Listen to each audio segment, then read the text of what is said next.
Fine. So we have had an introduction to Java in the previous session, why we learn Java and all the stuff. Let us speed up a bit. I think you are very well conversant with variables in Java. I mean, you might be having a bit of knowledge on Java, right? Is my assumption correct? If that is so, can you respond, please? Yes, sir. So in that case, what we will do, we will just zoom through the topics like the variables, the operators, and some selection demo and iteration also, because these are the very basic. In every language, you will have all these things. Without a variable, you cannot store a data and all the stuff. So therefore, you need to have a fair bit of idea on the variables. Let us start. Java also will be no exception. Here, I have a class. How to create a class and all those stuff we will see. But somebody was saying that you are not being able to install JDK, and I think it was Uday and Eclipse. So whoever is, so Uday or Deepak, I don't know. It was somebody else. Somebody has written that. Let me see the chat. Yes, sir. There might be a problem with that. I think it is Deepak. Deepak. Yes, you said that you did not, you are not able to install JDK or maybe Eclipse. yes, sir. So Deepak, I will suggest that we will not waste the time over here in the session. You can touch base with me, contact me separately. We will take it offline. I will help you to get it installed and configured. Okay. No issues. Today is my first class, so that's why. Oh, today is your first class. Yes, Saturday night I also attended. No, Saturday night that was a session for the entire all the employees and as well as all the students and all those stuff. Yeah. But today is my first class. Today is your third class. First. First class. Okay, Yeah. no problem. I can help you out on the installation. Okay. If you go through my first video, you will understand I have discussed a bit on how to install it. That's the link. Then I have to. I think it has been shared on the group. Are you in the group? Recently I have to join this group. Okay, so you are not getting an access to that video that has been shared, right? Yes. Okay, I will ask Anish to again share it with the group. Fine. It's a PCS Global Solution Java 16 Team 16. Yes. That group. There is only one video will become Java training session 1 is coming. Because this is the second session only. Okay. So did you have an access to that video? Yes. Fine. If you have that, you just go through it. I've explained how to install it, but even if after that you find some issues, you can contact. Okay. Correct? Yes, sir. Thank you. Now, so that class has been created. We will see how you create a class and all the stuff. It's very simple. Everything will be helped over by this ID Eclipse. So here we have a public accessor. This one accessor. This is the class, and any class will start with a capital letter. We will understand what is the naming convention as well within this variable and this demo as well. And within that, there is a method. This is the class. A class can have properties and methods. We will learn that. But for the timing, you just know that this is the starting point. This is the execution point. Whenever you have something like main, which is a static, what is static, what is public, and void. Void means it will return nothing. Void. This function main does not return anything, so it is void. So main will have some argument, which are all string arguments. So you say string, which is a Java wrapper class string, and args. Args is the arguments. You can have one argument or you can have multiple arguments.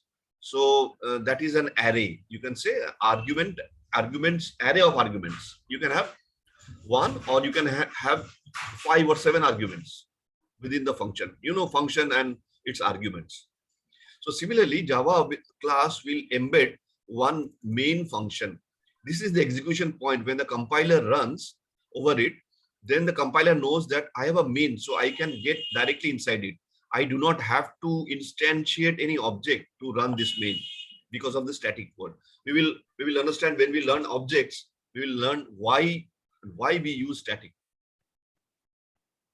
Okay, so we are entering this is what you can say. This is somebody will prefer to give us a bracket over after the function, or somebody will like to prefer to give a bracket over here.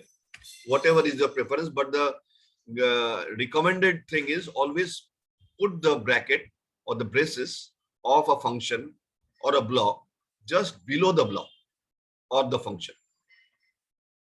Like here, this is the ending brace. This is the opening brace and ending brace. So whatever you have coded within this is in the function main. See, so what we have to declare? We have to declare a variable.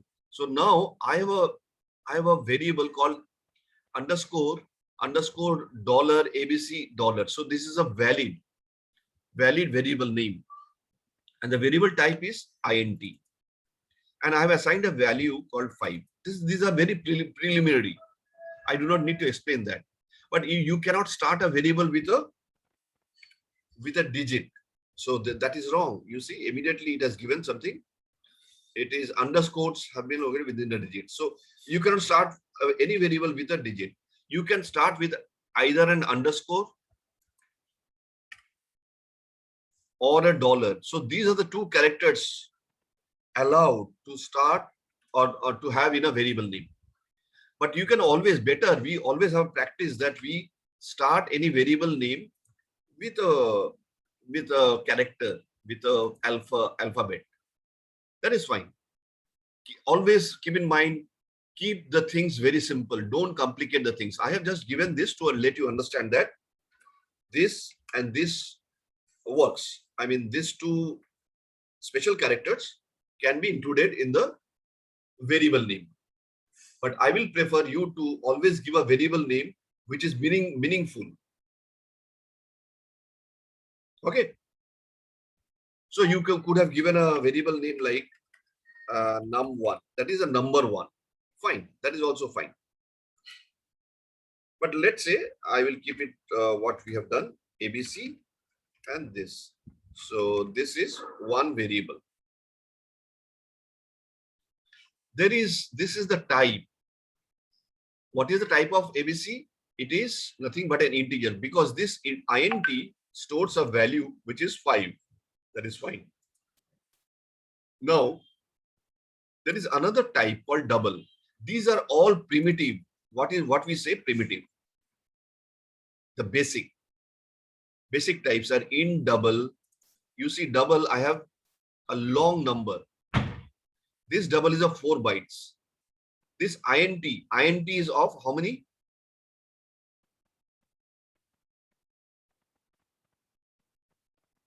Int is 2 bytes. Okay. So, and for a 64-bit, so double is a 4 byte. Sir. Yeah. Sir, I think it's 1248. Int is 4 or double is 8 bytes. Sir. That is what, when you are talking about 64-bit. If you are using Windows, if you are using Windows 10, which is a 64-bit operating system, right? In that case, you will have 8 bytes for double and 4 bytes for integer, int. That is fine. That is internal implementation of this thing. You just have to remember that these are very useful if you know that how you can utilize the memory, because memory is the premium thing as a resource. So your program will be faster. You will be using the memory very well if you can understand that, instead of somewhere where this thing does not exceed the number between 32768 and 32767. So why do you use int? This you can use short. So if I know something, a value which will be stored, it ranges between -32768 and 32769, you can go for short definition of num. So this num1 will be short type. That will save the memory. That will save your memory. So if you are defining something, some variable like having a value just not more than 2 characters, 2 digits. So why do you use int? Int will occupy the 4 bytes. Let it occupy only 2 bytes. Or maybe also you can use byte, because you know that I will not have my value more than 127 positive. So it can range from -128 to 127. So if you have a value always will not exceed 3 digits, I mean between 0 to or -0 or minus something to 100. Okay, so I can use byte instead of short or instead of int. You are getting me, na? What I'm trying to say. Similarly, there is a very useful one which is long. Long is not double. Okay, it is just a longer version of int, but only when you give an L at the very end. You have to give an L to indicate that it is not an int or a double. It is a long. So to differentiate between long and int and double, you have to give a L in the very end. So it becomes long. Now, you can have a character type C. You have defined a variable C, which is character type, and you can store a single byte, which is a characters. Either it's capital B or small b, anything, whatever letter, the character. But within single quote, you cannot give more than one character. You cannot include double quotes. And now C. Now, what is the character? This is the character C. I mean B. What is the ASCII value of B? So immediately, if you want to try to see all the character values, how many digits will a double take? Okay, let me say it's a very good question actually. Say I have defined this num. So who has asked this? Subhash or Deepak. Deepak has asked. How long can we give? What is the length of a double variable? So let us see. Up to this, how many characters we had? 1, 2, 3, 4, 5, 6, 7, 8, 9. So if you add another one, yes, see, it has gone something. The literal with a 10 digit of type int is out of range. It is saying type int, but actually it is a double. So we have to restrict that within 9. Okay, you got your answer? So you can have a maximum of this. But one more you add, even if it is 0. Even if it is 0. It is wrong. It is not a double. And what will happen if I append? I will give a 0 over here. Still, it is having an, though this 0 doesn't have any meaning, but anyway, because it is part of that this entire variable. So variable has to store the 0 as well. So this variable cannot have more than 10 digits, 9 digits. So it will be an error. Okay. So this is the maximum value that a double can store. What happens if I give 9 and say L? Will it solve? Yes, it solved. See, I have now 10 digits, but I have given long. So this long is internally converted to double, but this double now is a long. So it can have, because you have given an L. So that is fine. So double is internally converted. It is called auto boxing, auto conversion. Casting. Yeah, casting, internal casting. Yes, correct. Intrinsic. Java does it for you. Because you have asked Java to, you have given an L at the very end. That means you are to saying that whenever this variable is initially double, okay, it is characterized or it is type double, but whenever it exceeds the length which a double can hold, and if I have given an L, so treat this as a long type. So it should not get a storage problem, the length issue. Are you getting me? That's why long comes into picture.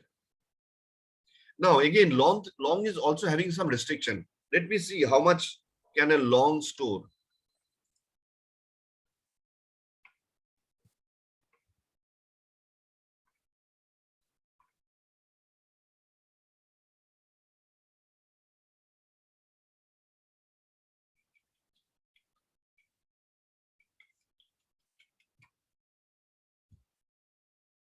Okay.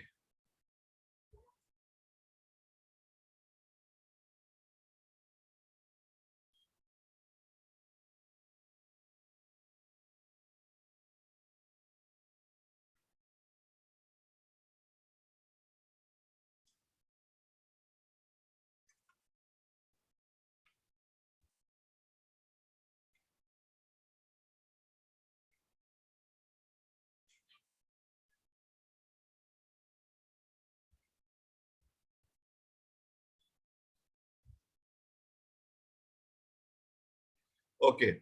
Here it ends. So let us count 1, 2, 3, 4, 5, 6, 7, 8, 9, 10, 11, 12, 13, 14, 15, 16, 17, 18, 19. So very long.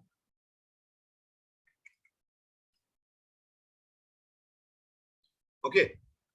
There is another way that, okay, so whenever you want to see a ASCII value of a character, which is char, you will always try to convert that.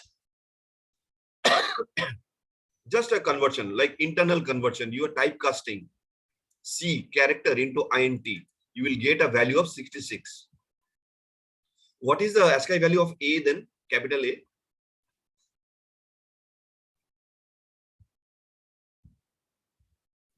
65. 65. Somebody said, Deepak said it's 65. Very good. Because they are in a sequence. A, B, C, D up to 20, up to Z will have starting from 65 plus 26. So therefore, the ASCII value is just the opposite or the integer representation of char. So you have said char.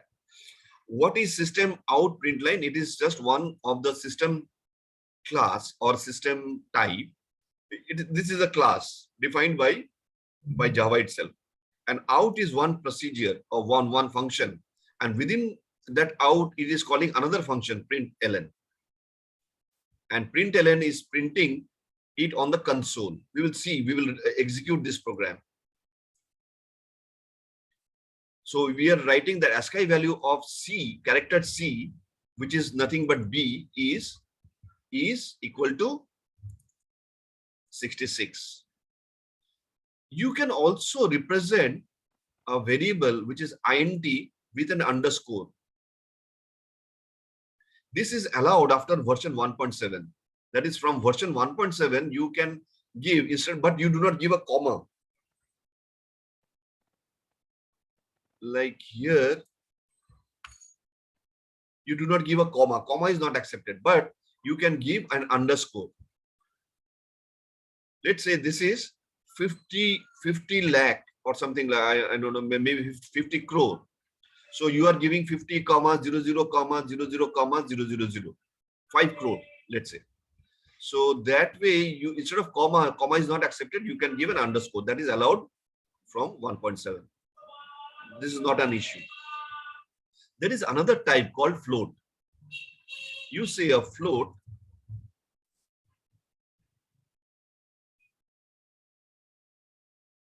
Yeah, exactly. 5. Achha, whenever you print num4, will you print this underscore as well? We will see that. Let us print that.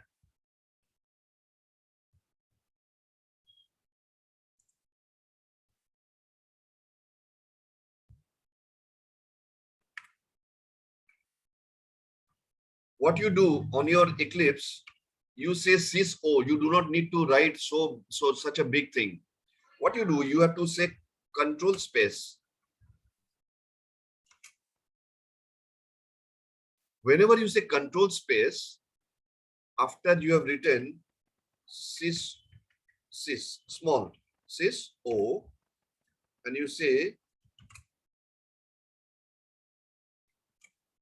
control space, immediately you will see that it has converted to capital S, which is because this is a class, and out.println. So you don't have to type everything. Then you say num4 equal to plus num4. Let what we are trying to understand whether this will print with the underscore. Okay. There is another one, float percent. So here you have 5.5, and if you do not give this F, it is an error, because a float type cannot store something like this, like a double. So to differentiate, this is a double from a float, you have to give, like in L, you have given L, you have to give F after the number. Then it actually qualifies this as a float. Fine. It is also 4 bytes. And double is 8 byte, of course, and you can specify that 5.5. Even if you say 5.0, this is still a double. You cannot have an INT. You see, immediately you get an error, because though it is actually 5.0 is 5, but still it is a double because it has a decimal representation. So it will not help. You have to mention the type as double if you want to store something with a decimal point, that is with a floating point.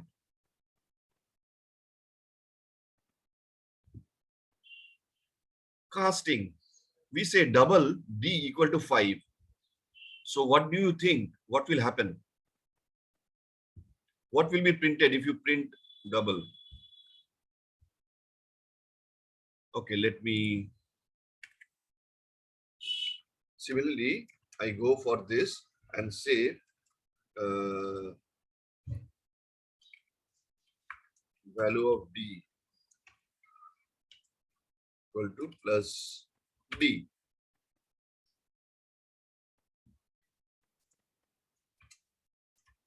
And I.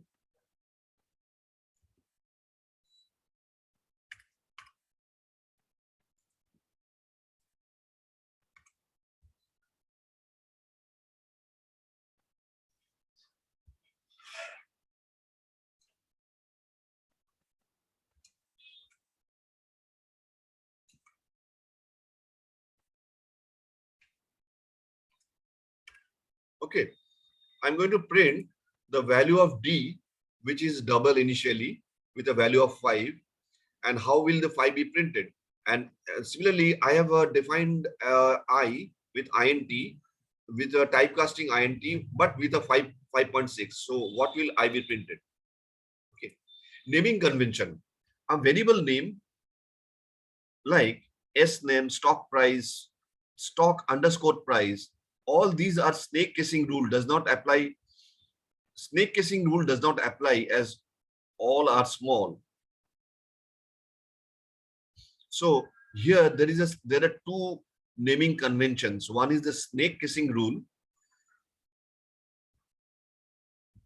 and other one is the camel kissing rule. There are two rules: snake kissing rule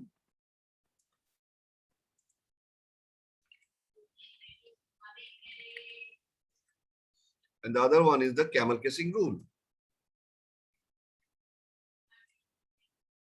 Now, the variable name, both the snake kissing rule or the camel kissing rule does not apply, because it is mandatory, not mandatory, it is a convention that you have a name all in small letters. Of course, you can have meaningful digits,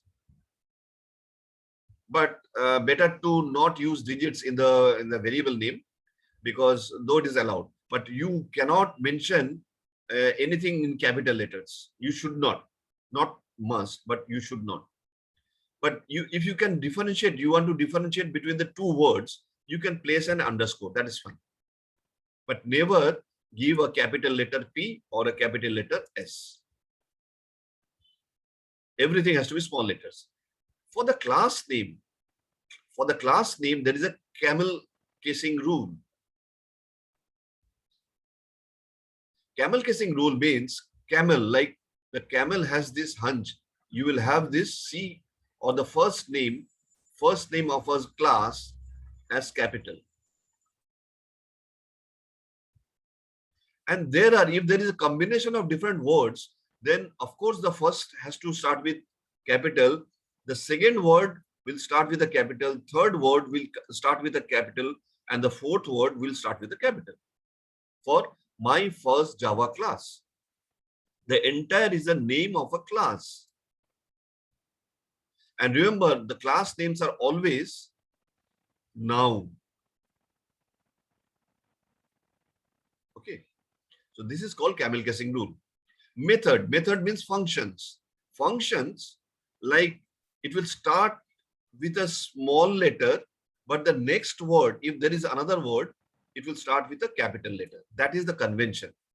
But if the entire function is only one single word, you cannot have anything capital. These function names are usually verbs. Now we come to constant. Constant always represent with a capital letter. With everything, the entire word is a capital letter. So if there are two words separated by underscore, you have both everything as capital letters with underscore. This is called the snake kissing rule, as applied for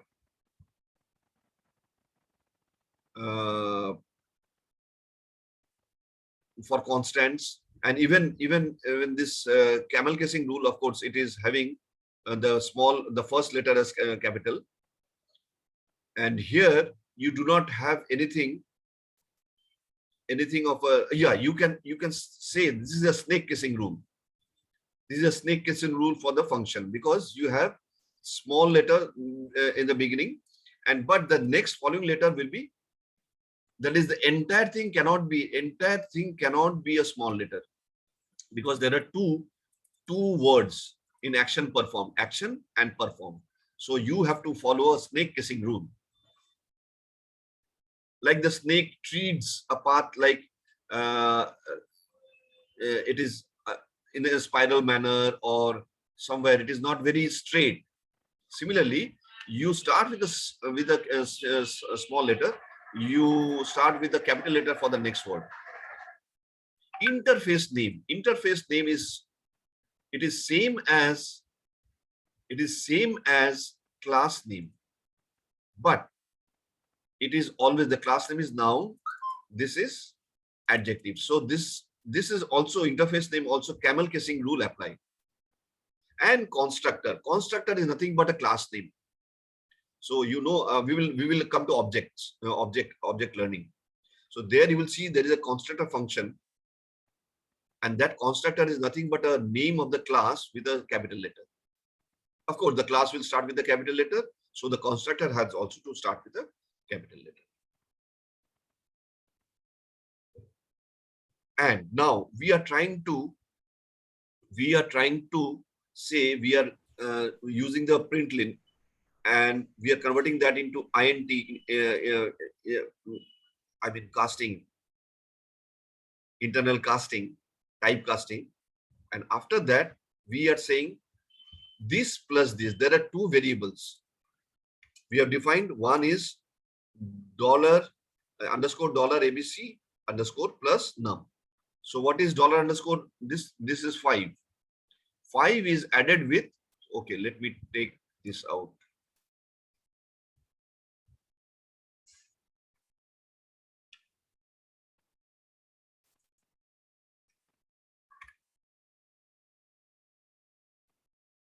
Okay. So I'm trying to add this with this. What should be the result? And I'm storing that into, I'm converting that into int. So let us run it. How do you run it? This is an editor where you have,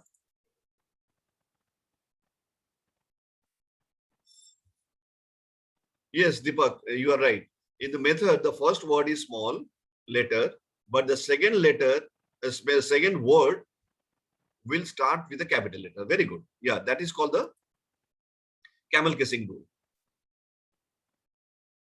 We know about the constant and the other thing like Constant, interface constant, name. yes. Constant is everything with capital letter. Okay. Instruction.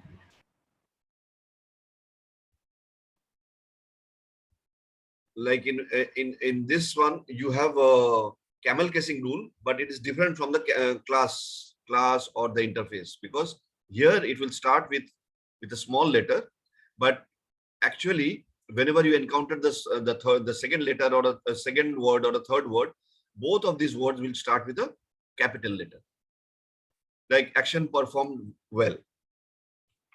If that is the function name, then W, because this is a third word, so the third word will also start with a capital letter.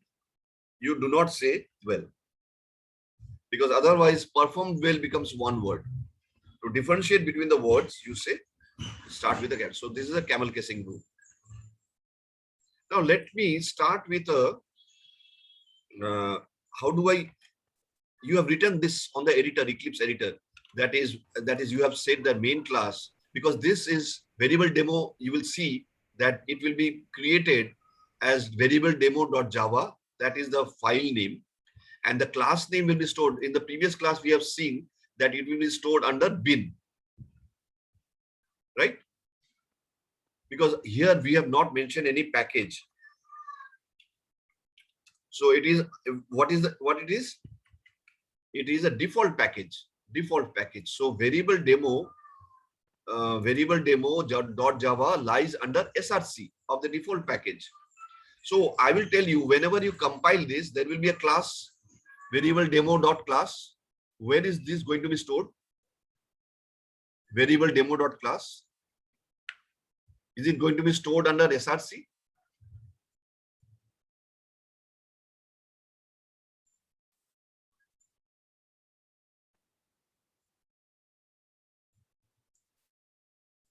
Anyone?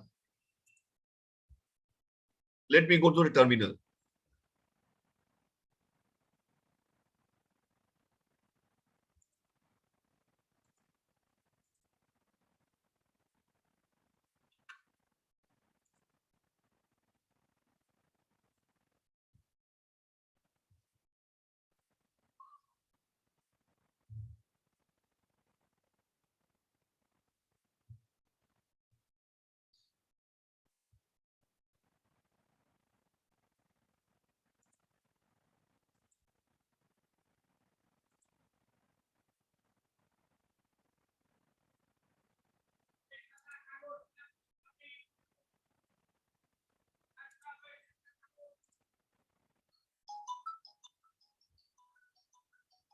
Just 1 minute. Hello. Huh? আমি একটা সেশনে আছি, একটা training এ আছি। দুপুরে করুন।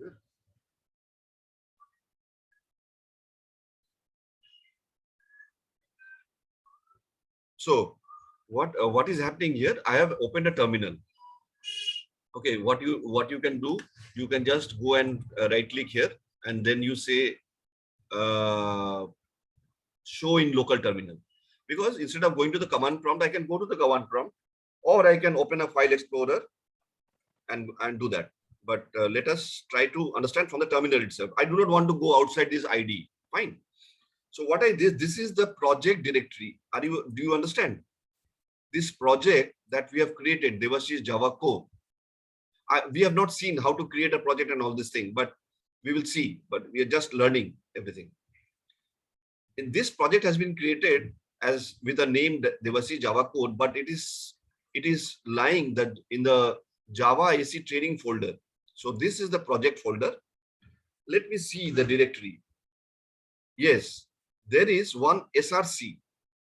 So I definitely will find that under SRC, because here it is SRC under the default package. So there is no other folders under SRC where you have created variable demo.java. So let me go to cd src.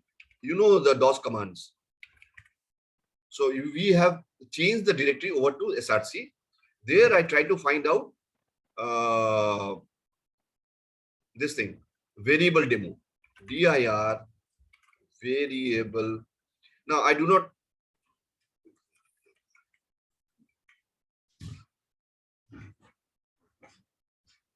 not need to type in the entire thing myself.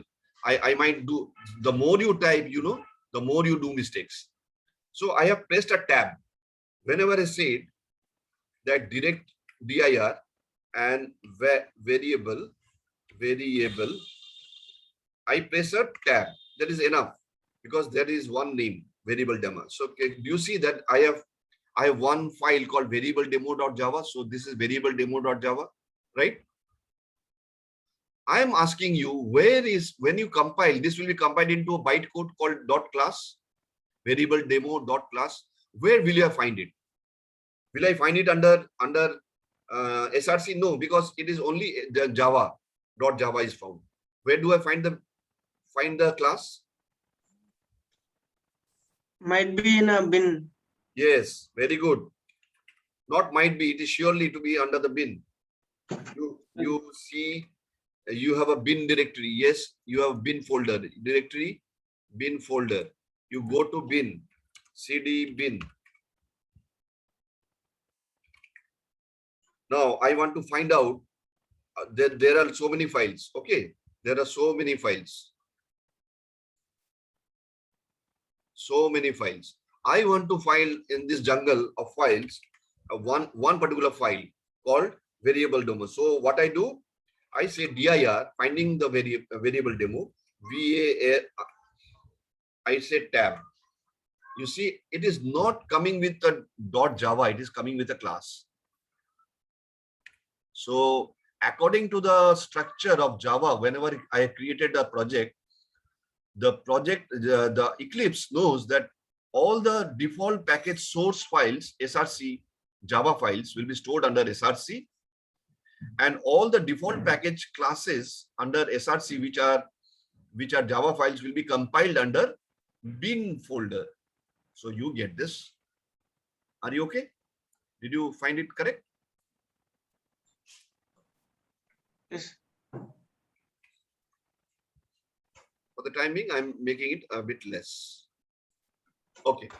So when I say that I have created a Java file with a text editor like this, with an editor like this, I will compile it. Whenever you save it, after any changes, you save it, Control S. By Control S, you are saving it. Immediately, you do not have to compile it with a Java C compiler. The Java C compiler, whenever you say Control S or you save it, immediately, because you have created the class not by VI editor or by the whatever editor you have done over the command prompt. You have created the class also through the Java, this ID. We will see how you create a project, how you create a class. Now, whenever you do that, you will see that there is when you do some changes and you say control S, control is similar to Java C and the file name, Java file name. It will compile to a byte code called dot class, and it will store it under bin. Okay. Now this is compiled so that variable demo dot class will be stored under bin. Now what is the next step? You have written the code, you have compiled it. Now what is the next step? You want to run it because your build has been completed and you are not getting any errors while compiling. Okay, so therefore your compilation is correct, Java is happy. Now you are going to run it. There are two ways to run it. You say you go to here, you right click on this, come to run as,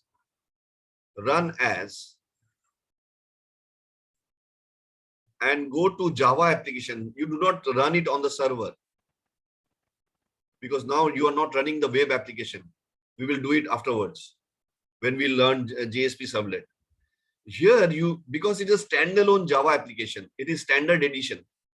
So you need to run it as a Java application. This is one way.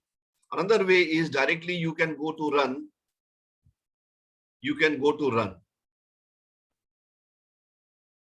Or you can go to run as a Java application. The third way is you can directly go here. You see run variable demo, or you can just press the browser button and you will see that you can have run as, or you can directly go to here and you see run variable demo. You can do that. So better, let's start with the first step. Run as Java application. Okay. Immediately the console will start happening. You see the console has been highlighted. First two method, please repeat. First two method, Deepak, of what? Running. Running. Okay. See, the first method of running is that you are in the editor part, this part. Okay, this part. You just click on some place and click the right click. You have a right click. You right click on it. You come to run as. Yes, sir. And then there are two options. Run it on the server, because now I have not installed Tomcat server or anything. So I will not, because it is not a web application. It is simple main Java, because you see, you are doing a main, you are standalone Java, where this is the execution point, entry point for execution. So it is a Java application. Pojo, you have heard the term Pojo? Plain old Java object. Now everything is an object. Variable demo is a class. Class is an object. Because this class is having a method. That is enough for a class to be an object. Okay. So this Java application, you run it. This is one way, the first method. Another method is you go to run. Either you say directly run from the menu run. You directly run. That means this run will be the current program where you are active, your current program which is active. Or you can say run as similarly, and you go to Java application. Run it as a Java application. Okay. And the third directly it's going what? Sorry. When I go to second method. Second method means are you talking about this one? Yes, Run. yes. Oh, yeah, yeah. on the menu. Yes. It's directly go to the Java in this server. No, not the server. You see run as in any method, whether you are right clicking and then going to run as, you are going to get, since I have installed in my machine the Tomcat, and I am teaching as well all the web applications with the Spring Boot, JSP servlet and all those. So I need a web server. So that server is Tomcat. But here right now we are starting with the Java application. That means standalone version. this what we are learning is right now is Java SE standard edition. So you cannot run it on a server. You are just having a JVM. The other day we have seen that diagram, the PowerPoint presentation. So you are on a JVM, and that JVM is directly installed onto your laptop as a JDK. So it is a standalone application. You just say Java application, that's all. In the second method as well, you go to run menu, you say run as Java application. Or you can directly go to run. And the third method is directly go over here on the shortcut methods, shortcut buttons. You say there is two things. This you can launch, but launch has no meaning over here because there is no server. So you are not launching any server. Run the last tool. The last tool is, this is the last tool. That is the, either you can go over here or you can go over here or you can go over here. But I will ask you, after you saved and compiled, you go to run variable demo. That is the shortcut. Or you can go to the long cut, you right click and say run Java application. It will come to the console, and on the console, because whenever you say system out println, system.out.println, you are going to display it on the console. This console is nothing but on the back end. It is not a front end, like it is, you are not displaying on the web browser because you are not doing any web application. You are doing a standalone application. So let me see where we have given the system out println. So the first command is the ASCII value of B. That C is a variable. C is just a variable name, and but the value content within that variable is B. So the ASCII value of B is 66. INT of C. So it is converting internally, or intrinsically you are converting it to a integer, typecasting.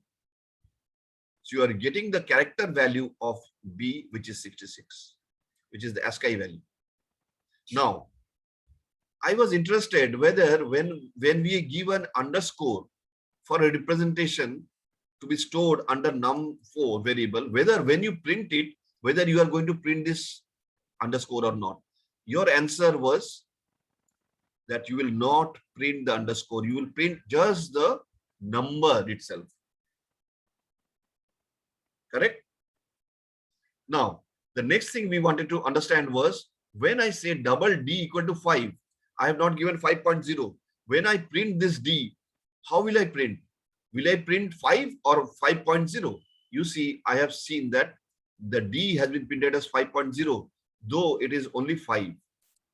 Because the double D will convert internally this integer 5 into a double 5. Double 5 means 5.0. And also, see, you have given 5.6, but when you are printing, because you have converted to INT, you will just print the 5. You do not round it off because it will just pick up the integer value before the decimal. That's all. If it was 56.6, you would have, now again I have done some changes. What do I do? What is the next step? If I have done some changes, what is the next step? How you have to compile it. How to compile it? You say Control S. Say you can save. You just save it, Control S. And then what is the next step? You want to run it. So either you can run it over from right click, go to run as Java application, or you directly go over here and run as a variable demo. Now you see you are printing 56. Sir, what is the difference between in 3 methods? Which method? No difference in three method. It will be same. I think that. Yes. Oh, the methods means you want to say that Run. the options to run. No, Yes, they are the same. The output is the same. Though there are 3 ways that you can run a program in Java.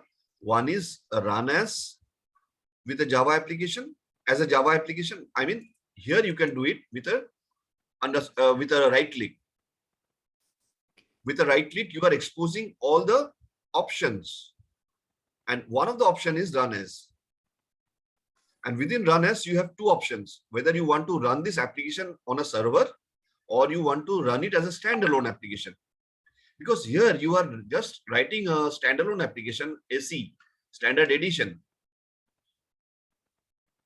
Okay, so you can do it with a Java application. And when you run it, you will see that it is exposing, or whatever things that you have said with system out print line, it will be printed over in the console.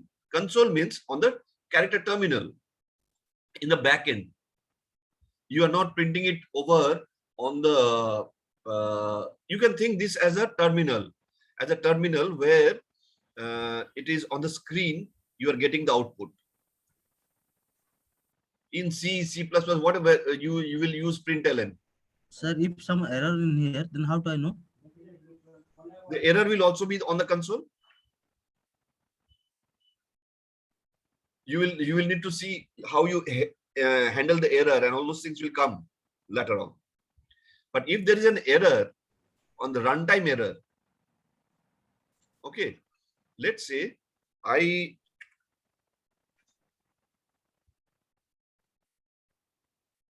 say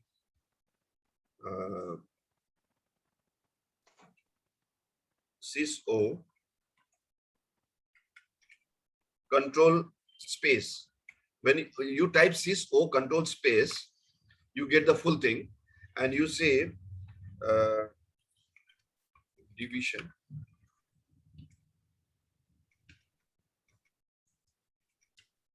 You will say plus what is, let me say this one.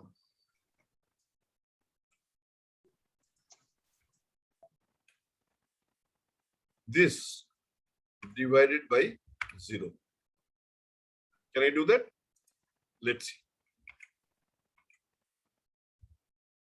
Again, I have changed something. I have to, what I have to do? I have to control S. And after that, I can just go here over here.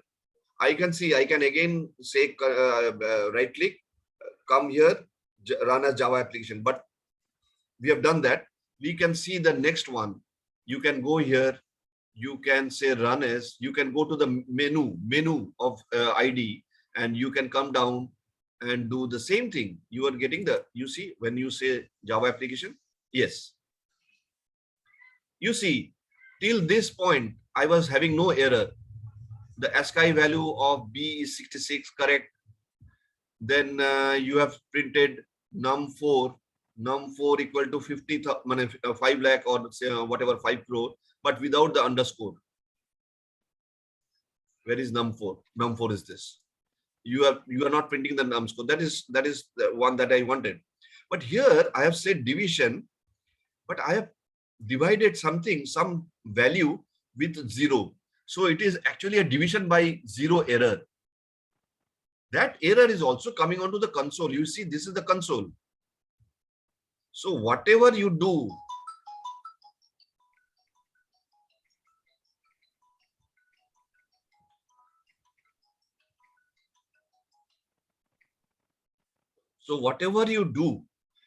whether it is right or wrong. Now you assume that this will be printed, division, something by 0.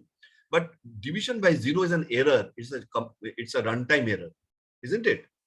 Can you divide anything by 0? The result is not 0.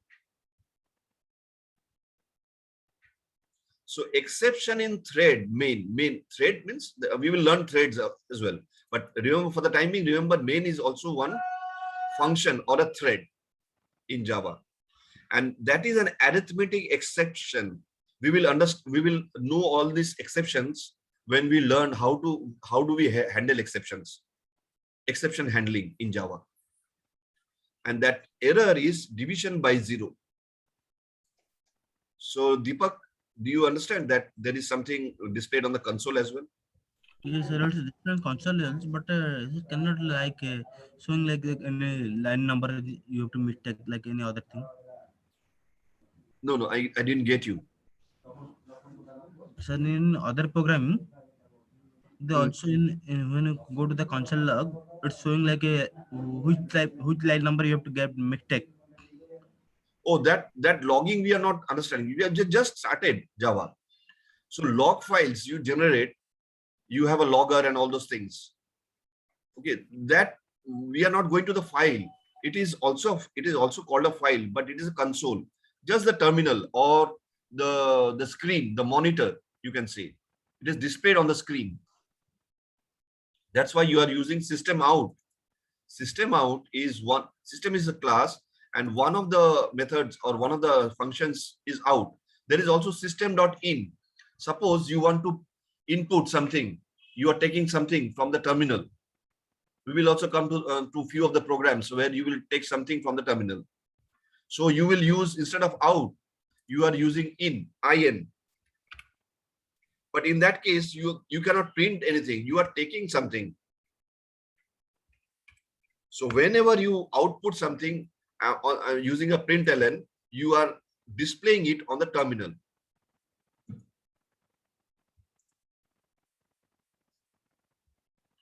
How to know where I write wrong code? Here it is giving you.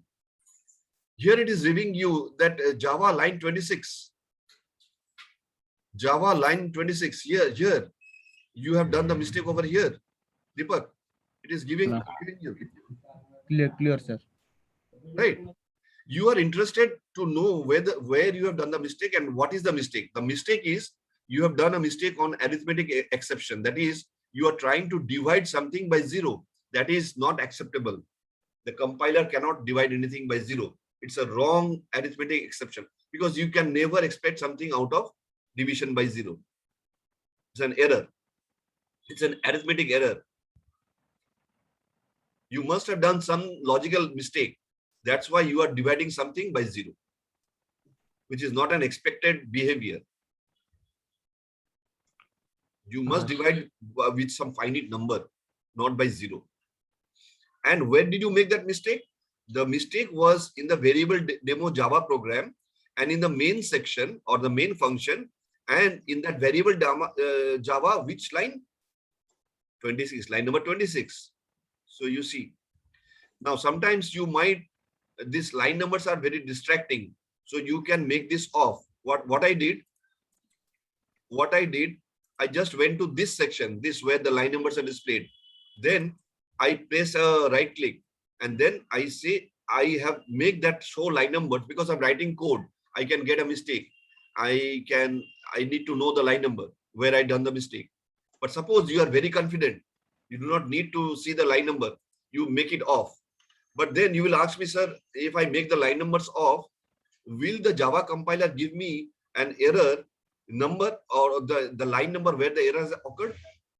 What do you think? Will it give or not? See, this is a different function. The editor is giving you the line number as a facility so that you can see the line numbers where you are writing the code. But your Java compiler is not guided by what you do on the IDE, because this is, you can, if you have run it, this program on in the command prompt, you will get the same error. And it will also give the variable demo Java line number 26, you have done the error. Whether you make the line number on or off doesn't matter. Okay. So let me again compile What it. is the sir, what is the difference between a runtime error and compile time error? We will understand that. Okay, See, sir. whenever you are, this is a compile error. You see, there is a cross, red cross. You have done something mistake on the syntax. So if there is a semantic or syntactic error, you will get it immediately over the compiler. The compiler is active. That's why whenever you save it, now I'm saving it. Okay. I have ignored this error. I have ignored this error because there is nothing like print L. It is actually print ln. Then immediately if I rectify it, you see the error has gone. But let's say I have done a mistake here. I have violated, because there is no function called print L. So there is a compiler error. Immediately the compiler is active and it knows. It will warn during the, whenever you are writing the code. It doesn't wait for you to run. So immediately, that is the beauty of these IDEs, that immediately it will warn you. It will give the error there and there. Okay. If you are writing the same code over in Notepad, will you get this error whenever you are typing? So there can be typing mistake. There can be, you might have avoided, you might have omitted the semicolon. These are mistakes. But these are compiler level mistakes. It is expected that all the compilation errors are taken care of. Then only you run it. You cannot put a faulty code for runtime. Let's say I have ignored this error, compiler error, and I have said, you see what it is giving? The method printl is undefined. It is not defined. So you have ignored it. Now before I will save this, and now I am trying to run it. I have ignored that error, a compiler error. I am trying to run. What do? I run it. You see immediately there is errors. Errors exist in required projects. Proceed with launch. I say, yeah, you proceed, please. See, did it go to run the program? No. It is said that there is exception in thread main Java language error, lang error. What is the error? Unresolved compilation problem. Deepak, are you getting your answer? Yes, sir. Yes, sir. It has not come to runtime. Yeah, you have forced it to run. But when it starts to run, it first of all checks whether there was any compilation error. Compiler, huh? Yeah, compilation error. Because you have ignored this, the compilation error still remains. You have not rectified, but you have gone to run it. So it will not run. Like in a car, your car, it is giving some error. There is sound, some peculiar sound coming out. And you have tried to ignore that sound because the engine is giving some warning, some error. Okay, you have ignored it and you have tried to run the car. What happens? The car doesn't start, or the car breaks down, something like that, or the engine stops abruptly. That is the whole thing, the same thing. Here there is a compilation error. You have ignored it, tried to run it, but it doesn't run. It first of all it checks whether there was no compilation error, but it finds there is unresolved compilation problem. And what is the problem? The method printl. The method printl is undefined. Some compilation error. And where is this problem? In Java line number, in variable demo.java line number 19. Okay, line numbers are closed. See, even if there is no line numbers here in the editor, but here it is always giving you. So that is not an issue. You make this line numbers on. Okay, yes, line number 19. Yes. So it is very easy for you now to go and check, oh, I have missed out on N. So now it is correct. What I do, I have corrected it, I have saved it, and now I go and run it. Is it running? Yes, it is running. But at the same time, it has got now a runtime error, not a compilation error.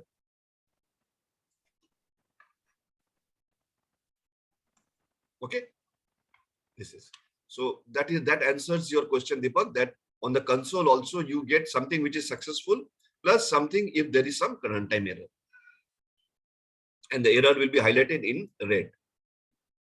All these things, how to handle these errors and all those. Suppose you have done this error, runtime error, because you do not know whether now you have hard coded 0, but suppose some variable, the value was finally it was 0, and you have tried to divide that with that variable. It will give you the same error. But in the program, see, once you do this, once you encounter a runtime error, because you have not handled the error, exception handled, your program will interrupt. Your program will stop over here, terminate over here. It will not proceed to the following portion of the code. But if you have handled this, which we will learn in the exception handling, then you will handle this. You can do whatever with that exception, and then you can proceed with all the rest remaining. But here you cannot, because you have not handled this exception. You got an error and your program stops there. Got it?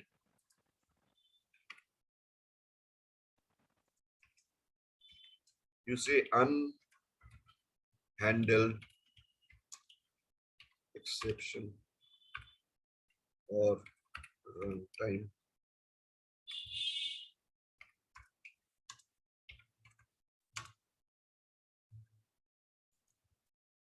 Okay.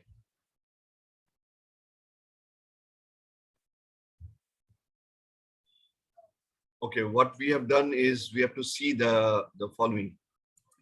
So I have remarked it. I have made it remark. Okay. Suppose you want to,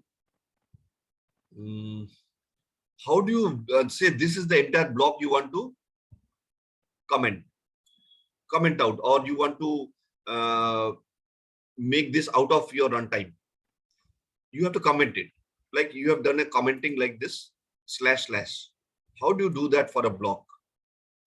There is an easy way in Eclipse editor. What you do? You say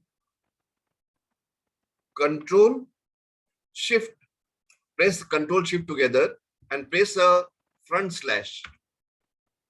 You see, you have done a commenting. You want to take this out. You want to uncomment it. What do? You do the same thing, repeat it. Toggle.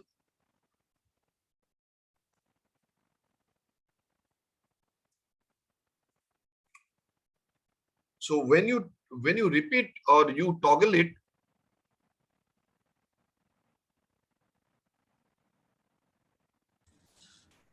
So how to directly, sorry, sir, how to directly you have to underline all the line? directly. You can do it directly, or you can do it this. You can do it this way, or sorry, you can use double slash. Double slash, so double slash is used for a single line, na? For a single line, and as well as you can do it manually. But that's why you can do it whenever you have done it as a block. You can do it with Control Shift and a /. And if you want to take it out, you can Control Shift and a \. Control Shift slash and / also. No. Control Shift /. Front slash. If you want to do it line by line, it is fine. You can do it. Or you can do it directly like / this and */. You can do it. So the entire, these two lines are blocked or commented out. This is a block comment. Or if you want to do it with shortcut method, you can do it with your, as I said, block it, and then say Control Shift /. And if you want to similarly take it out, you say Control Shift \. You will practice it. Unless you start it writing code on the Eclipse editor, you want to use it, you will come to know. These are the various shortcuts. Now I have commented this out, right? What I did, I commented this out. So it will not be error. I want to proceed with this. I want to see what is the value here. So first of all, I save it. I have made some changes and then I run it. So I run it and I find the value as this. What happened? Because it was 59999, you added 5. So 9 plus 5 is 14. So it has carried over and it has made it as 6. The rest all zeros. 9 plus 1 is 10, 10, 10, 10, 10, 10, 10, 10, and 5 plus 1 is 6. କେତେ ସମୟ ରହିଲୁ ଦେଖିରିଆ କେତେ ସମୟ ରହିଲୁ ଦେଖିରିଆ So next we go to, Huh? I don't think there is any other question. Let us go on to operators. ଗୋଟେ further ପକେଇ ପଡେ ଏଇଟା Arithmetic operators. These are also very similar. You have learned so many languages, so many other languages. So similarly to that, in Java also, you have operators. Similarly, I have done one class, created one class, and give it a name.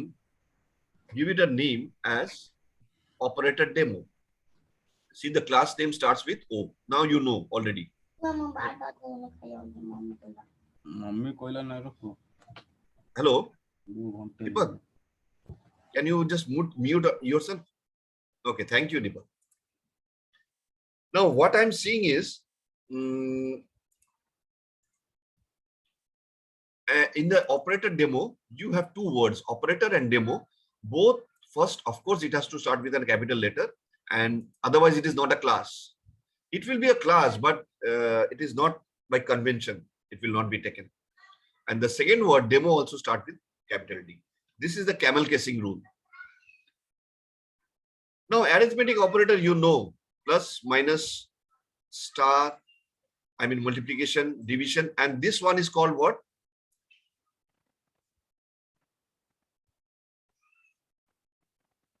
This one is called integer Modulo.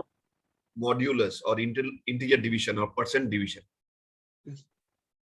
Like if I say what is percent division or integer division of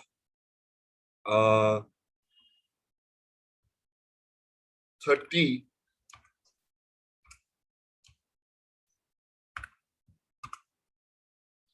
what is the result? 0. 0. Very good. It is not 6. It is the remainder. So remainder is the integer division. If you say it is 4,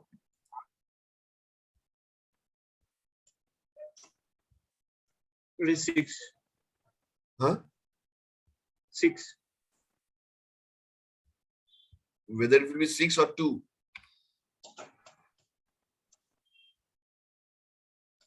It gives us the remainder. So will it be 6 or 2? 6. Why 6? No, sir. 4 7 is 28, right? Remaining is 2. Yeah, 2. So anything which is greater than 0 is not exactly divisible, and anything which is equal to 0 is exactly divisible. There is no remainder. Yes. If there is a remainder, that is not exactly divisible. Okay. So that is the integer division. Bitwise. Bitwise, there is OR, which is this one, Pipe. a pipe, and which is ampersand, XOR, exclusive OR, which is caret. This is a bitwise operator.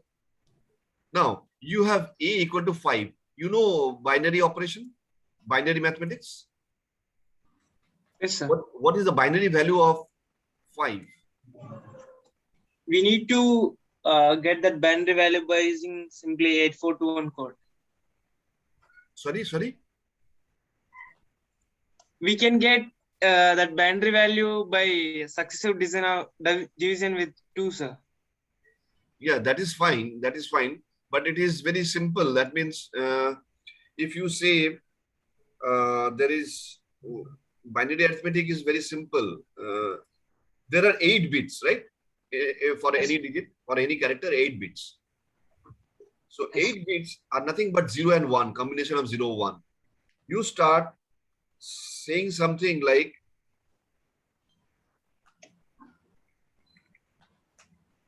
you are saying something like, you name, you say 0, you have the index positions 0, 1. You start from the left, right hand side.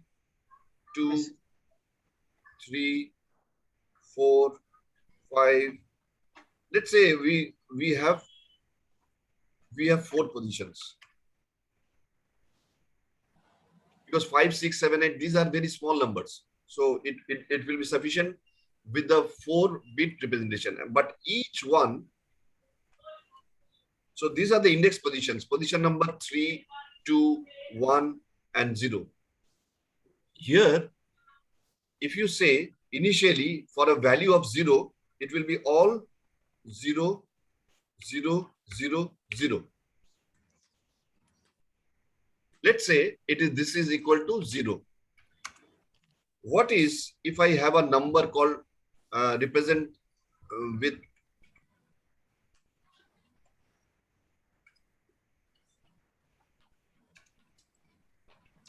what is 1? If I want to represent a decimal 1, how do you 0 represent 0 1 0 0? 0 0 1 0. Are you sure? Actually, what you have written is wrong. 3210. That's not correct. But 8421. Huh? No, this is the index position.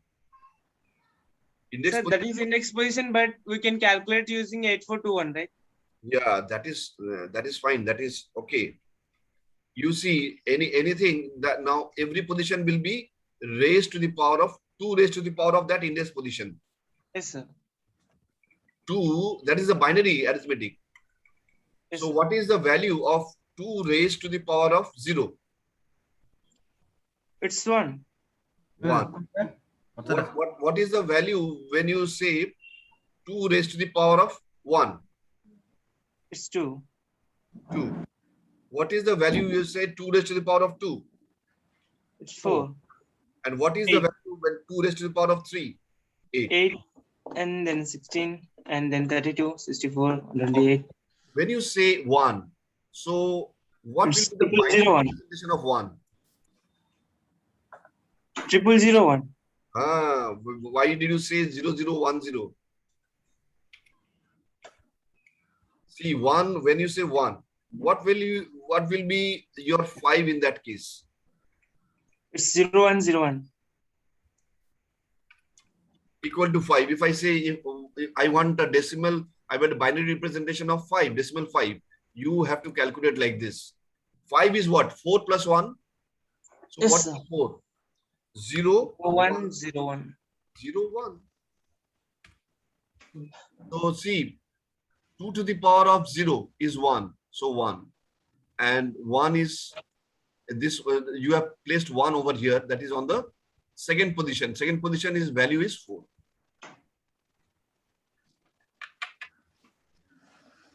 So 0, 1, 2. This is the second position or the third element or the third bit, which is position number 2, because everything starts with a position 0. So 5 is 0, 1, 0, 1. What is 7? 7 is just give it an even number. Start with an even number. 7 is 4 plus 2 plus 1. Yes. So it will be, first bit will be 0 and the rest remaining. So position 3 will be 0 and position 2, 1 and 0 will be 1, 1, 1. Correct? So if you say 5 bitwise OR, that is 5 or 7. So what will be the value? So 0, 1, 0, 1 or 0, 1, 1, 1, 1. So it will be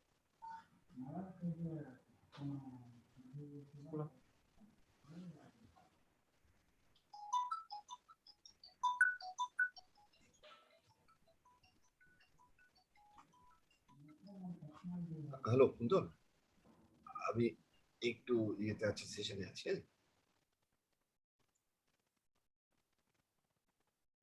আচ্ছা আচ্ছা।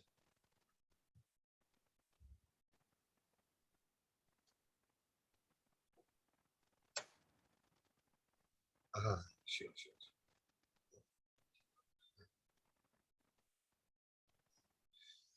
So bitwise 0, 1, 0, 0101 and 0111. So you tell me.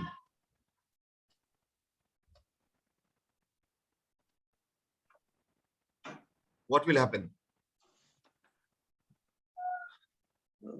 When you say here 0111, what is or? So 1 or 1 Is 1. is 1. What is 0 or 1? 1. 1. What is 1 or 1? 1. What is 0 or 0? 0. 0. So will it not be 7? Yes. Correct. And other thing is, what is ampersand and bitwise and? So bitwise and is 0101 and 0111. Shall it be 5 or 7? No, sir, it will be 5 because whenever we have 0 in particular index, it will be 0. It will be 0. Correct. So false and true. Say if 1 is true and 0 is false. So let's go over here. 1 and 1. What is that? 1. 1. 0 and 1. 0. So false and true. 0. False. That means 0. So true and true. Is true. True, of course, true. And false and false, of course, false. So is it not equal to 5? Yes. Yeah. 5. So very simple. And also there is an exclusive OR, which is also very interesting. Yes. Exclusive OR is XOR. So 0, 1, that is 5. 0, 1, 0, 1, caret 0, 1, 1, 1 equal to what? So 1, 1. 0. 1, 1. It is not OR. It is exclusive OR. Yes, that's why I said 0. Okay, okay. 0. Very good. What is 0, 1 is 1. Huh? 1. 1. When there is a difference between the same in same index, we get, and when there are same, that is false are 2 in 2 indexes of that particular value, we will get same 0. Yes, yes, correct. So this value is nothing but 2. So OR is 7 and is 5. Okay. And your exclusive OR is 2. So bitwise operator is like this. Let me remove this.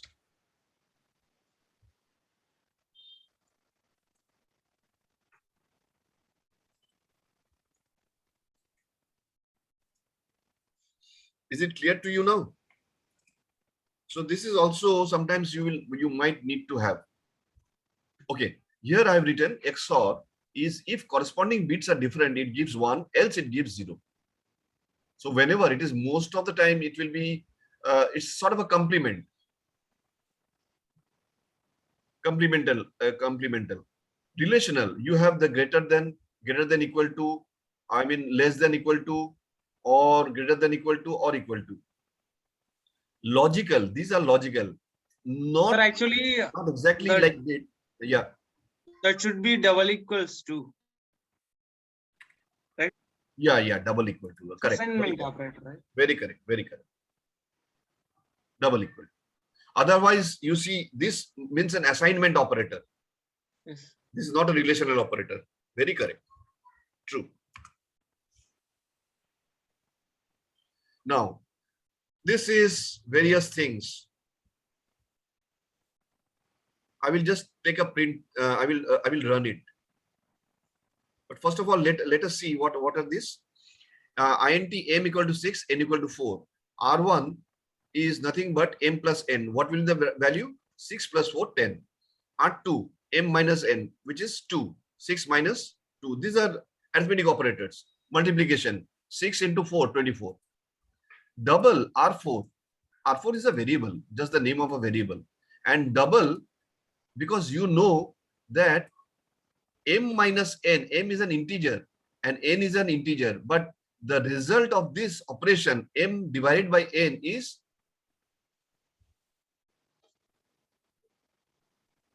Floating point number.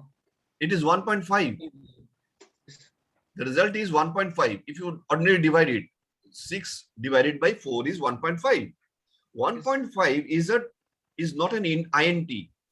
So you cannot convert a higher value, but automatically you cannot convert a smaller, this primitive int is always greater, is always lower in the hierarchy than double. So you have to explicitly typecast it. You yourself have to typecast it. You do not leave it on the compiler. Compiler cannot convert an int to a double. But a compiler can convert and double into int, because from higher to lower you can go automatically inbuilt. But from a lower, you cannot convert to a double, because you have to store that value as a double over here. But you are dividing two integers. Fine. Just you understand those. And what is the value of m percent division or integer division of n? 2. The value is 2. Value is 2. System out. Now I'm printing R1. I'm printing, but in a different line. You see, I have given a within quotes. Within quotes, I have given this is a new line character with a escape sequence with, because this is one backslash. There's an escape character, you can say. And then you said n. N is nothing but a new line character. If you want to give a tab, you say tab. Better to let's use a tab instead of new line character, because it will take a single line. Tab. It will be separated by a tab. All these values. Instead of printing all these values in separate lines, I am printing in the same line but separated by tab. That's all. So this is called an escape character, and this is called the character, the non-printable character, but it has a meaning on the terminal. Now, shorthand operators. This is very important. You already have gone through some languages. You know, is it T2, T3, like T TR? is the tab. This one, when I mention, is an escape character. You can say escape character. And whenever you mention something like T or N, this stands for, first stands for tab, and the second one stands for new line character, or a enter key. New line character. Tab is, you see, I'm here. When I press a tab, I'm going few places, 4 places towards the right. But when I press enter, I see I go to the next line. So these are two different things. Tab is, but always remember, you include within the double quotes. Here you have to give an escape before you mention a character like tab or new line or something else.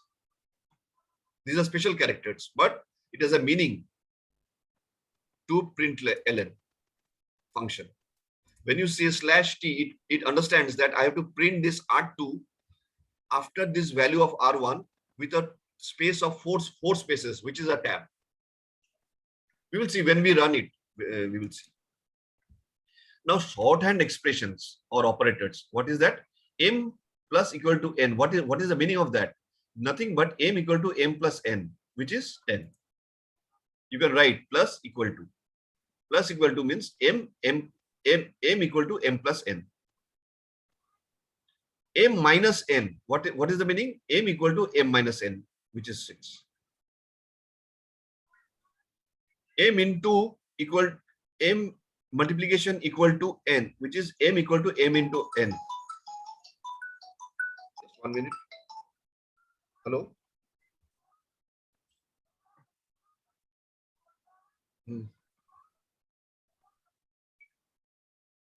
আমি একটা meeting এ আছি।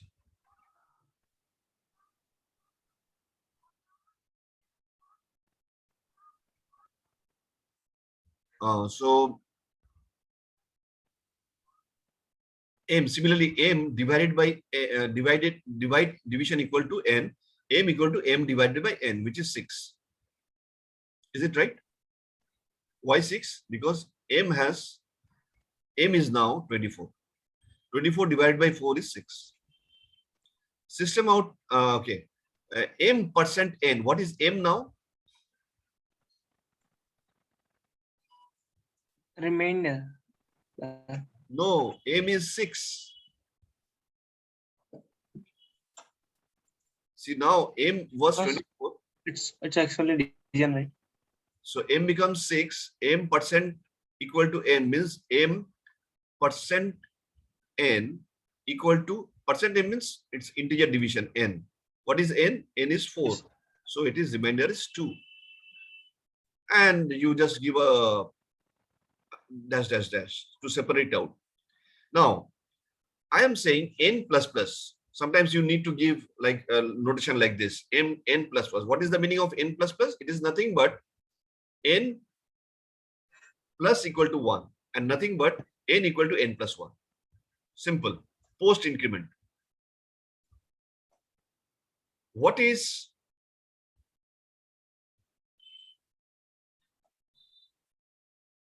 this is called plus plus n, which is called pre-increment.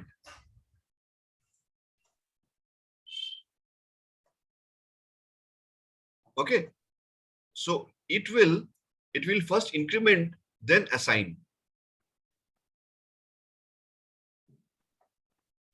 So let's say m now I have reinitialized the value of m to 10 and n to 5. Fine. Can anybody tell me what will be the value of m when you say m equal to n plus plus? It is post incremented, so the value retains itself. That is 10. There might be a 10. Or No. First Five. m is 10, n is 5. M is 5.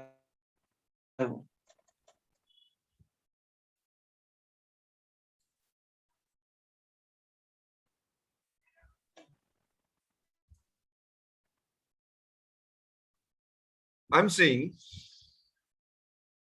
m is now 10, n is 5. And I'm saying this expression m equal to n plus plus. What will be the value of m? And then 11. m is Oh, 11. 6. No, sorry, Who is 6, saying 6, what? sorry, Who 6. Tell me 6, who is saying what. So first of all, who said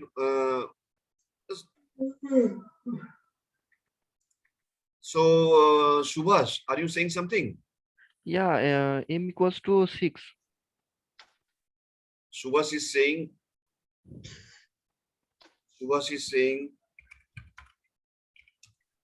m equal to 6. and what about n? N also is 6. Okay. Okay. Anyone else? 5, 6. Just tell me your name. Uday, sir. Uday. Uday, tell me m equal to 5 and 6. m is 5 and n is 6. Okay. Anyone else? In my side is 10 and Uday, it is Deepak, right? yes. I say. Deepak, m equal to M equal to 6 and 5. 6 and n equal to 5. Yeah. Anyone else would like to try?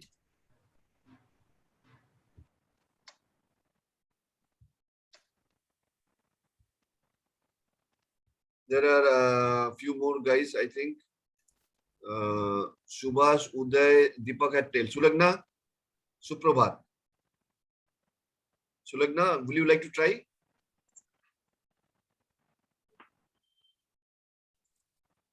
M equals to 6 and N equals to 6.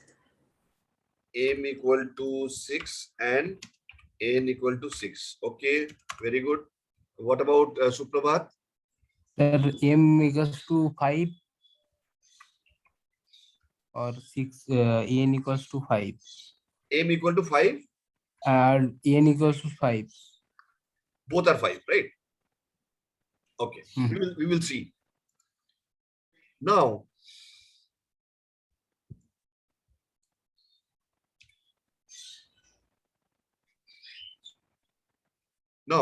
tell me, I am saying M equal to plus N. It is pre-increment. This is post-increment. This is pre-increment. Similarly, I would like to understand from you.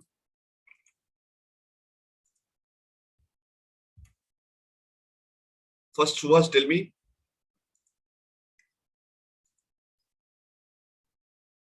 Then Uday, then Deepak, Sulagna. So you all calculate and find out.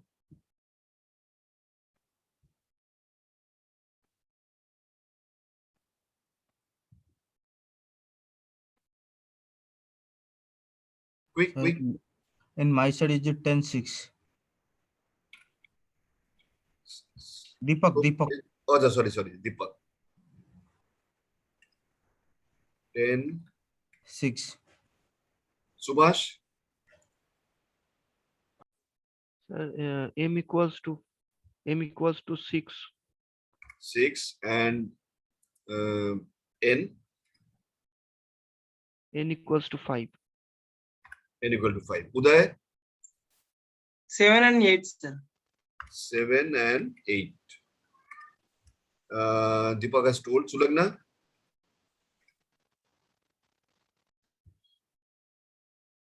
Sir, sir, M equals to 10 or N equals to 6. Suprabhat? Yes, sir. M equals to 10 10. and N equals to 6.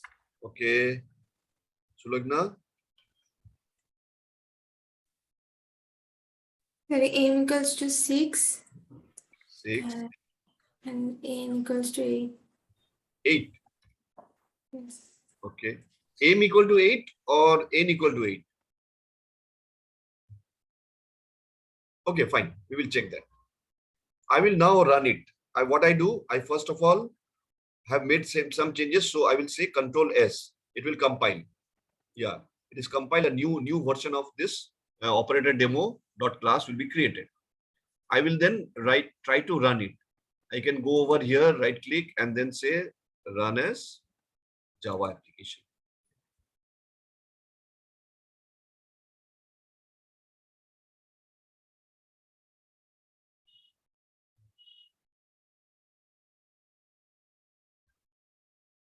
See, R1 equal to 10. I'm doing in the same line. R2 equal to, so there is a gap more than one character. It is because of the tab. R2 equal to 2. R2 equal to 2. R3 equal to 24. Yes. R4 equal to 1.5. Yes. And R5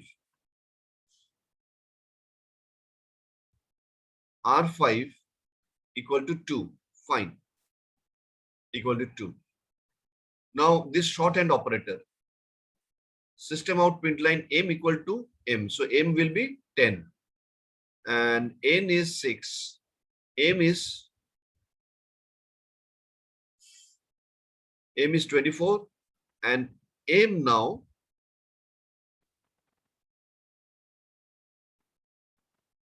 divided by, M divided by n, which is 24 divided by 4, which is 6. So 6. And m, integer division is 2. 2. Fine. These are all correct. Now we come to the post and pre-increment. So initially, what I printed, n equal to n. N equal to n plus 1 plus. So what was the last value of n? Last value of n was n equal to 4. I have not changed the value of n at all. So, n plus plus is 4 plus 1. N equal to n plus 1, which is post increment. See, n, then post increment. So n, what is the value of n? It is 4. 4 plus 1, which is 5. Pre-increment.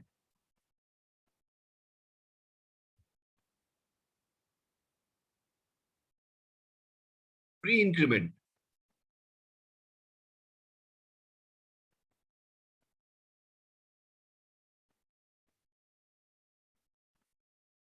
You just have to take the line number 13. We have not printed it. We have not printed the value of n.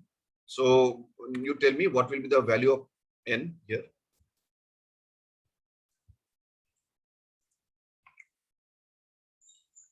What will the value of n here?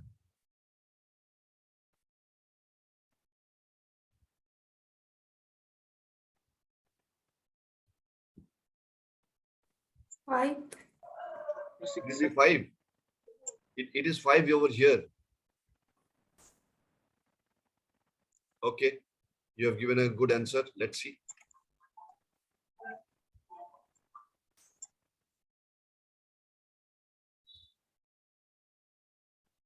Here, we are here. We are here. So first of all, what was the value of n? It was n plus plus post increment. So n equal to n plus 1. 5. So here plus plus n. Plus plus n means first of all 5 plus 1, which is 6, and then 6 will be stored in n. First of all, it will increment the value.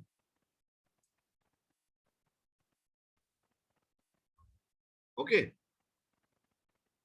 It will increment the value from 5 to 6 and then store that value 6 into n, because n is on the end, in the end. So here we have m equal to 10, n equal to 5, reinitialize the value. So what will happen?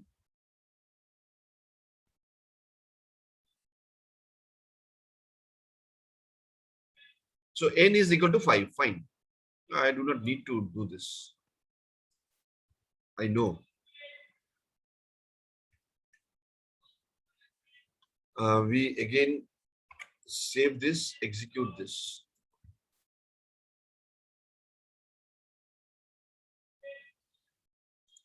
Five. So this is 5. This is 6. What about now? I am doing a post increment. You are saying what is the value? Subhas has said m is 6 and n is 6. So, but here I'm getting m is 5.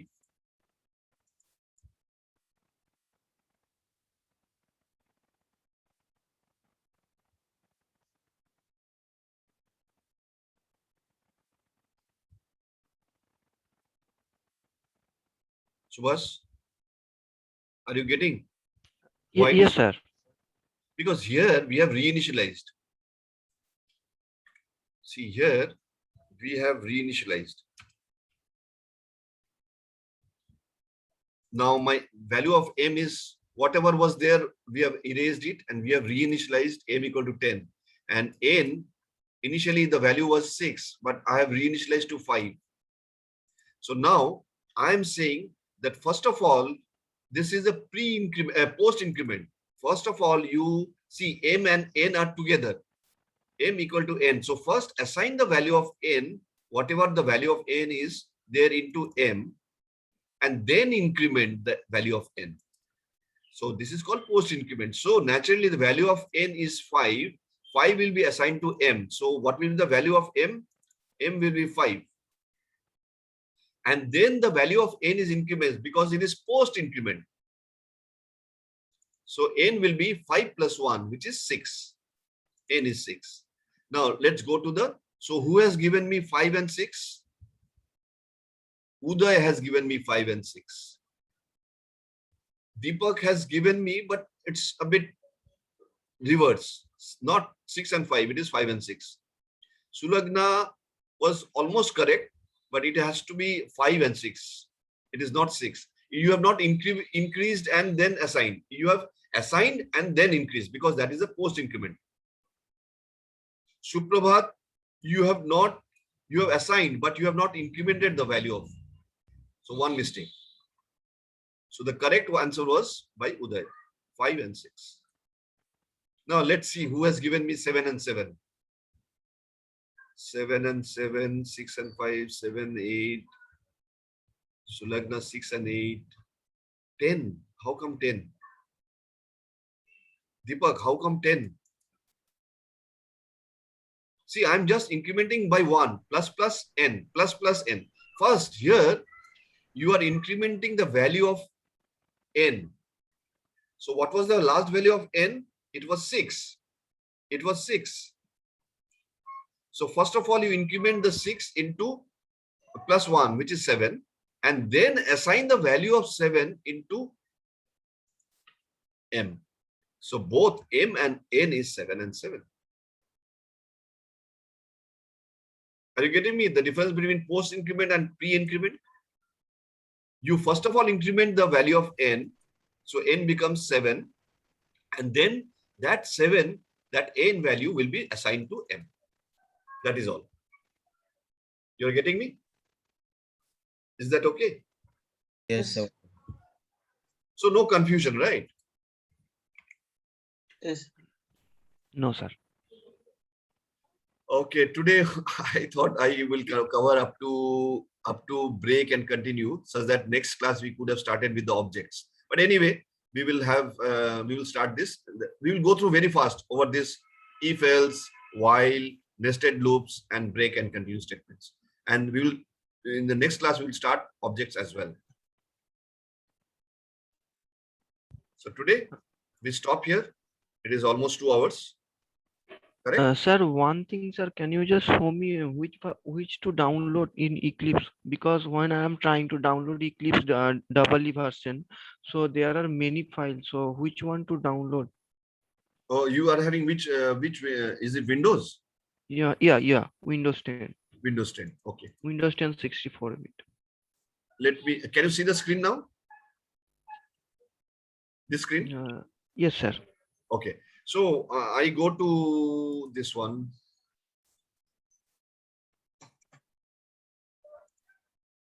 So Eclipse, no? Yeah. Eclipse download.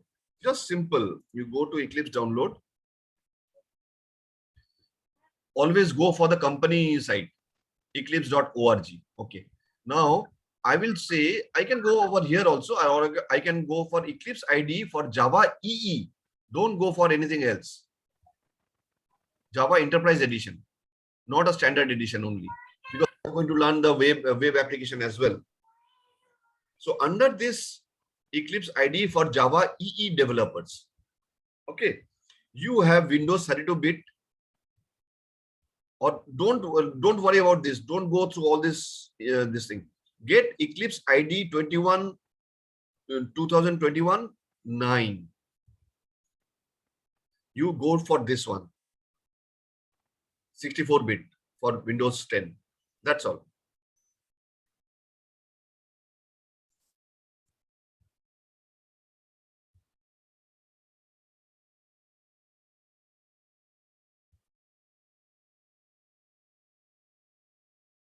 Okay. Okay, sir. It's Okay, a sir. download. Okay.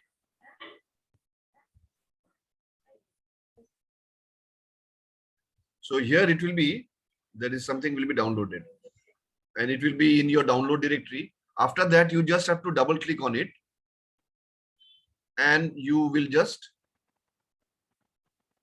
continue with that. But I will tell you again, if there is any issue that you find and you will not be able to install it and configure it, or write first simple program. Okay. In the meantime, what I will do is, suppose somebody has installed JDK as well as your Eclipse, and you want to write according to my first two, this one, including this, you want to experiment with this variable demo. So first of all, you would like to create a project, and under the project, you will create the class. So let me show you how to create. Do you have 5 more minutes? We can complete that. Yes, sir. Yes, sir. I will stop the recording first of all.